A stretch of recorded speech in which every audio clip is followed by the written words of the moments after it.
There's nothing like having your last Kentucky Derby prep for 20 points. Let's take a look.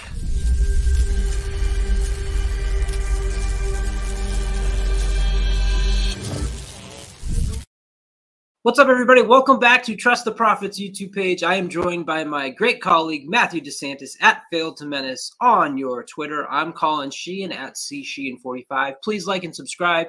If you're new to our channel, as a lot of you are, as we can tell by the numbers tuning in as we gear up for the Kentucky Derby, we definitely appreciate your support. You're going to find so much content here, both fun and informative, as you maybe have saw from El Hombre's People to Avoid at the Kentucky Derby. But we're going to try to find horses maybe that you want to avoid and maybe that you want to pay attention to. But first, Matt, how are you? What's happening? Welcome back from New York.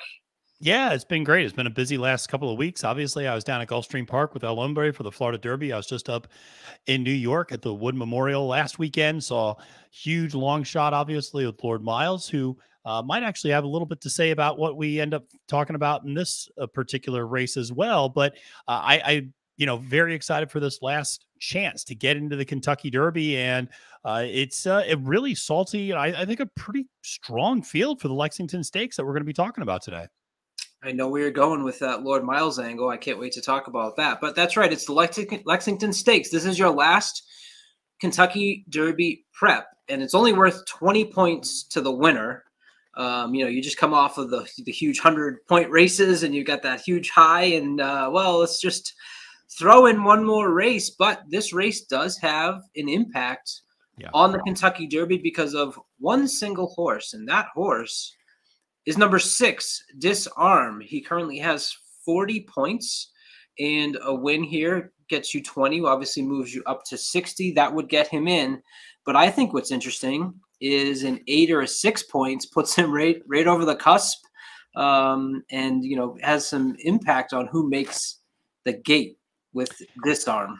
Yeah, absolutely. I think that's an important point to make, that he can finish first, second, or third and will accumulate enough points to jump the 5 horses in front of him. He is currently 26th, essentially, in the Derby rankings. He can leapfrog all the horses ahead of him with just a third-place performance to get into the Kentucky Derby. That would knock Jace's Road out of the Kentucky Derby starting field at this point. We're obviously seeing higher point totals qualifying for the Derby this year. And, if Disarm finishes first, second, or third, that knocks Jace's Road out. And that then also moves horses back like Skinner, like Cyclone Mischief, like Mandarin Hero, King Russell, and Major Dude, moves them back a slot. So it makes it a little bit more difficult for some of those horses that I think some of us might like. A horse like Skinner, a horse like Mandarin Hero, a horse like Cyclone Mischief, that I think are at least intriguing horses, makes it a little bit tougher for them to get into the starting gate. Let's start right there on Disarm. This is a horse I was really intrigued by. He was on my top 20 list. I was impressed with his victory at Saratoga, came back and ran a solid second in an optional claimer to Two Eagles River. That was off the layoff in February. Then came back to the Louisiana Derby running a second to Kingsbarn. And I think when we talked about, when you looked at that top 20 list, Disarm was the one that I mentioned in our chat going, I can't believe Disarm's kind of on the outside looking in. That was prior to knowing he'd be here in the Lexington Stakes. But let's apply that, what we just talked about, to how you handicap this race. So we're 3 weeks out from the Derby, right? And we'll talk about confidence game a little bit because he had a decision to make. But yeah, you mentioned Disarm only needs third. If you're trying to play this race to win, does that come into your mind at all of they don't want to, they're not going to go and blow him out here. They only need third. And I think you said it's a pretty tough field, but I think he's got a really great shot if he just goes out and, he doesn't need to go all out to win this race is what I'm trying to get at. And that's why I don't want to play him to win. Did you think about that at all? I did. And it's a really good point. I think it's a top heavy field. I think there's some nice horses in the kind of top half of this field. I think I think Disarm should be able to hit the board without breaking much of a sweat. I think he'll be able to get his third place points and easily move on to the Kentucky Derby. But that did play a little bit of an impact in my decision. Obviously, he just ran a few weeks ago in the Louisiana Derby. And so, he's coming back on a little bit of a tighter turnaround than he normally does. And then he's going to have another tight turnaround for the Kentucky Derby. So I have a hard time thinking that Steve Asmussen is going to have him all the way cranked up for this. He probably doesn't need to be all the way cranked up to hit a third place. So that did kind of play into my thoughts a little bit about a horse I really respect, a horse I really like, and a horse that I thought was a major threat in the Kentucky Derby. And it was going to be kind of, I think, a big price in that race, who I think ran a really big race. We should mention he was the only horse making up ground on King's Barnes in that Louisiana Derby. And that was on a speed favoring track behind very slow fractions. So this horse has a ton of talent. We've seen increasing speed figures from him every time out. And it was also particularly impressive because his speed figures went up last time out, despite going off Lasix. So I'm very impressed by Disarm, but I am a little concerned that maybe he's not 100% for this race, and they're trying to maybe save a little bit for the Derby in a few weeks after this. Let's talk about the horse just real quickly that's not here, and that's Confidence Game. Confidence Game will have a 10-week break between his last race and the Kentucky Derby. If he ran here, we have that same little 3-week break that we just talked about that Disarm's going to have. Do you want the horse that's off of a 10-week layoff, or would you rather have maybe ran him here and deal with the quick turnaround? You know, you're kind of in that tricky spot, and I obviously don't know as Confidence Game as well as Trainer Disarmo does, but just from an outsider looking in, what would you rather see? A horse run here and be coming back in 3 weeks, or you go okay with that 10-week layoff for Confidence Game? I probably lean towards the 3-week layoff rather than 10-week layoff. It's just we don't see really either be super successful in the Derby, but to see a horse take 10 weeks off from, people made a big deal when there was like a 6-week gap between the last prep and the Kentucky Derby, and let alone 10 weeks. To skip that entire final round of preps. And there's been some rumors that the horse lost a lot of weight after that race, and it's taken time for him to get his weight back. So that's probably why Keith Disarmo has been taking his time in, slowly getting Confidence Game back to where he needs to be. Some horses need a long time in between races in some instances. So, obviously we just saw that in an extreme case with Flightline last year, but it is a little concerning that he's not running again. I think he was a horse that I was really high on after that Rebel victory, but the 10 weeks, in my opinion, it disqualifies him as a win contender because we've just never seen a horse have a 10-week layoff and come out and win the Kentucky Derby, especially a horse that, if the rumors are true, is kind of slowly starting to get back to himself at this point. Yeah, I will say, not too long after that Rebel, though, Keith Disarmo was very open in saying he was like, I might run him Blue Gas, I might run him in Lexington, I might just run him in the Derby. So, it's not like, oh my God, he's not here and he should have been. It was kind of let's just play it week by week, and it shouldn't scare you off completely with that. All right, let's get back into the Lexington Stakes. You talked about being a little top heavy. Obviously, the name on this list that jumped out to us right away was number 11, Arabian Lion. This is a Bob Baffert horse who we haven't seen in a little while. Obviously had been running out in Santa Anita in the Lewis, losing to Newgate in a race that he really, was on front a little bit early, but then really disappointed and faded. Coming back, adding the blinkers, I was kind of thinking, is Baffert just bringing in Arabian Lion to, if there was a horse that needed 20 points, he's just going to come in and steal it and just kind of play that little needle in your side. What do you make of Arabian Lion here? It's obviously off a layoff that he hasn't raced since February 4th. I'm going to fade him. What are you going to do? Yeah, I'm fading him as well. I'm not entirely sure this is a 2-turn horse as well. The 2 efforts going 2 turns out in Santa Anita, which is a very speed heavy and speed favoring track that usually carries early speed, faded at Los Alamitos badly, and then faded at Santa Anita as well off the lead.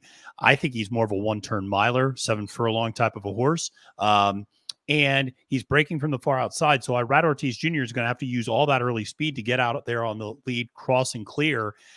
And there's a fair amount of other speed in this race too. And so I think Arabian Lion is going to be pressed a little bit. I know the Timeform US pace indicators would say that this is going to be a hot pace in this particular race. So I think that that's something to be concerned about. Here's another statistic for you. Bob Baffert over the last 5 years is 0 for 9 at Keeneland in graded stakes races in which there is no Lasix. And so batting 0 for 9, I'll fade him and think that he's going to go 0 for 10 in this Lexington Stakes with Arabian Lion. Yeah, and some of that speed you talk about, obviously the Arabian Lion, Curly Larry, and Mo. I love the name.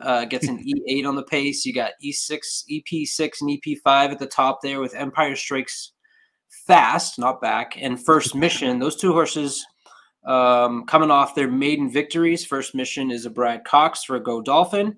And Empire Strikes Fast was a horse from Bill Mopar that I was actually really interested in. This horse won it almost 24-1 at a mile and a 16th, which I think is important first time out. Put up a 99, at least on the Brisnet speed figures. Did either of those two horses that would be more forwardly placed on your radar? Yeah, Empire Strikes Fast is absolutely on my radar. This is a horse I really like.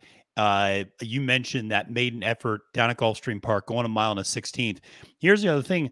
The horse that he repelled that day was the morning line favorite, Dreamlike, for Todd Pletcher, who we just saw finish in a photo for essentially first, second, and third place. I mean, the three of them, Lord Miles, Hit Show, and Dreamlike all finished across the wire basically at the same time in the Wood Memorial. So the fact that Dreamlike came back to run as well as he did in that Wood Memorial gives me confidence that Empire Strikes Fast is going to be able to run well. And the other thing I liked is it wasn't just this like romp at a mile and a 16th. He looked another horse in the eye and he refused to get passed by that horse. I always like it when young horses show that sort of grit and determination to say, you're not getting past me today. I think he's going to sit a really nice trip behind some of the early speed, and then he'll be able to launch late.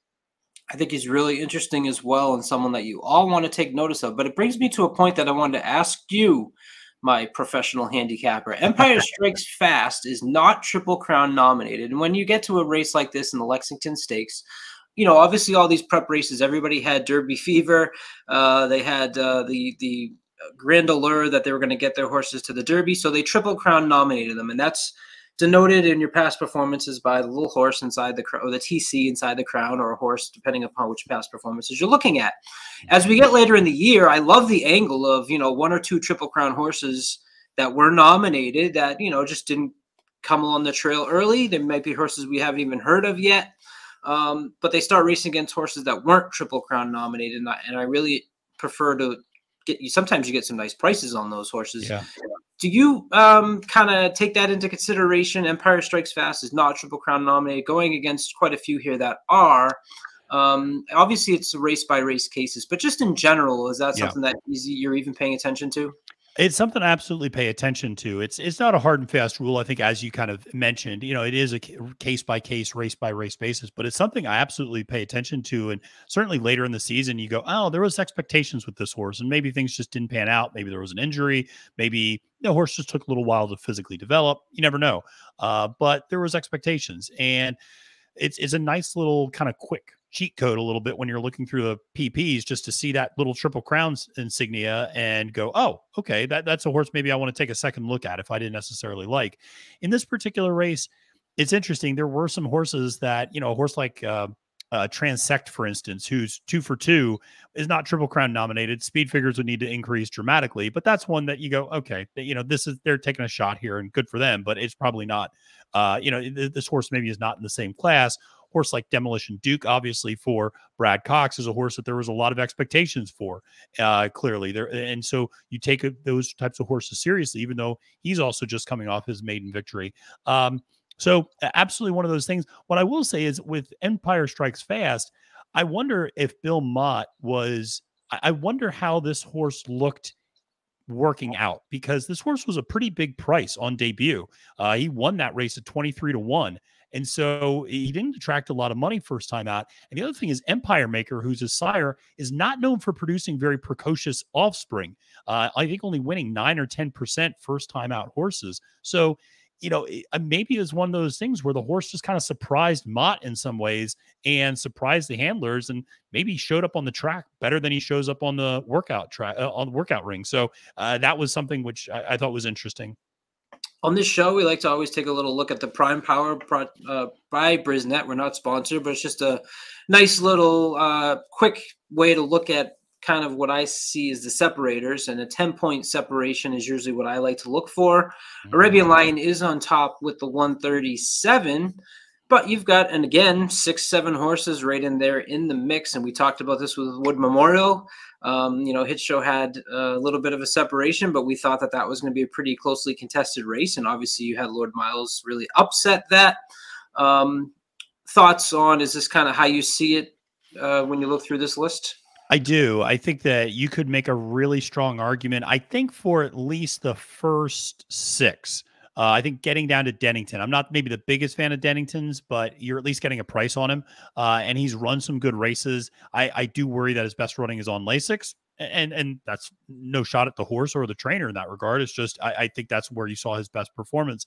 But I do think that you can go 4 or 5 deep, I think, and get some very legitimate win contenders in this particular field. So I do see it kind of closely bunched up there at the top. Transect, I mentioned earlier, I don't really see there. And I think then there's a little bit of a drop off after those others. And I'm interested that Demolition Duke is actually so low on this list, obviously just coming off one maiden win. It's interesting to see Empire Strikes Fast and Demolition Duke. The two of them are 10 points apart from each other, and yet both have very similar profiles in terms of horses coming in off maiden victories. Absolutely. What we like to do on this show is take a little page out of Matt's Capping the Card. You can find that here on Trust the Profits. And we like to give you who our top pick is and where we'll go for a value play. So I think I know where Matt's going, but let's see. Who is your top pick for the 2023 Lexington Stakes? Yeah, I'm going to throw everything I just said about Triple Crown nominated horses out the window, and I will go with Empire Strikes Fast at 4-1 on the morning line as my top pick. I think this horse's best races are in front of them, and I think this horse maybe surprised a lot of people on debut, and I'm a little concerned maybe Disarm's not all the way cranked up. I'm not a big fan of Arabian Lion. I think Demolition Duke can get beat, and so I just ended up on the horse where I know that the horse that Empire Strikes Fast beat last time out just ran a heck of a race in the Grade 2 Wood. So that race is already coming back pretty strong. I'm going to take a shot there with him in this one. Yeah, and we have to do a top pick and a value play. So I have to, I guess, give you 2 different ones because ideally my value play is actually who I probably would pick on top. Oh, nice. I agree with you with Empire Strikes Fast, but I'm going to take Disarm. I think he just sort of is better than this field here. Yeah. And if you come out in this field and you don't really do well, what are you going into the Derby even for? And I think you want to see this horse kind of just handle it. That doesn't necessarily mean that he needs to go all out. I would be concerned that maybe he's not cranked, which is why we'll jump right into the value play, because my value play is actually probably who I would put on top. And I guess on Capping the Card, you allow your guests to do that, right? Absolutely. I'll say this. One of the best hits we've had on Capping the Card was when Scott Shapiro used South Lawn as both his top pick and value play in the Fairground Oaks. And that one was a huge hit for us there. So, sometimes you can like them in both spots. Then we're going for it. Where's your value play before I give you – cross out what I just said about Disarm. Top pick and my value play. Where's your value going? Well, I think we're probably going to end up going to the same place, and that's Prairie Hawk for Safi Joseph Jr. This is a horse I really like a lot, and I know you have some video that you're going to show, but I just looked at it from the standpoint of this is a horse that Tampa Bay Derby is coming back strong, and I never thought that's something that I was ever going to say in my life. But Tapit Trice obviously comes back to win the Bluegrass. You have Lord Miles, who finished 5th that day, actually behind Prairie Hawk, come back to win the Wood Memorial. And then you have a horse that finished, I believe, 8th that day. Zydeco came back to win a stakes race sprinting. There's a talent in that field that's come back pretty strong. Lord Miles finished, Prairie Hawk finished 4th that day. I think is going to get a better trip this time around, is not going to be breaking from the far outside post. At 12-1 on the morning line, that's where I'm going to go for my value. Yeah, absolutely. Prairie Hawk is my top pick and my value play. You left out my number one reason, which is you don't see many horses sired by Curlin anymore. Usually you have the good magic there. So horses sired by Turlin with Indian Charlie on the dam side. You mentioned being ahead of Lord Miles. You talk about on this show many times you want horses that have progressing speed figures. 2 back, you noticed a big dip, but I want to show everybody something that happened 2 back. Number 2 is Prairie Hawk on the inside. They're going to, right here, watch, jumps, and they open the gate. And he leaps forward. The jockey kind of goes forward, and look at this. He's very quickly, very behind everybody. Yeah, and he's a horse that naturally wants to be on the lead, too, or close to the lead. So that just took him out of this game. Yeah, we'll skip ahead here as on the backstretch, you'll see Camacho right about here start to give this horse a ride, and he responds well, and he starts picking off this field pretty good.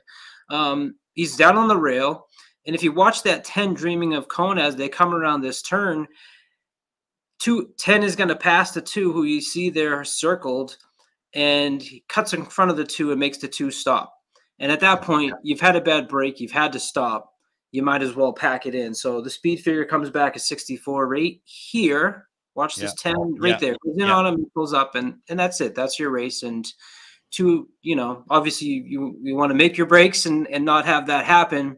But that was something that I went back just to get a sense of. I remember liking Prairie Hawk. Where was it that I liked him? It was in this race. And I think you can forgive that all of a sudden plummet of a 64 Brisnet speed figure. I will take Prairie Hawk with, don't forget, you're getting Johnny V aboard as well. And this is a stablemate of Lord Miles out of the Saffie Joseph barn. So maybe we can get back-to-back with the upsets. He's 12-1 on what you told me would most likely be the morning line. Yeah. Anything else? No, I mean, I think obviously it'll be exciting to see this final Derby prep season, and we got a ton of great coverage coming at you the next 3 weeks leading up to the Kentucky Derby with barn tours, with our fastest 2 minutes segment in series that we're going to have, the case for, the case against. We're going to be giving you all the content you could possibly want, so make sure to subscribe to Trust the Profits. Absolutely. Thank you so much for all your support. We just passed 2 million views as well. That was something that we really thought was cool. Enjoy the Lexington Stakes. Look out for the Derby hot seat. Who's in it next? We'll see.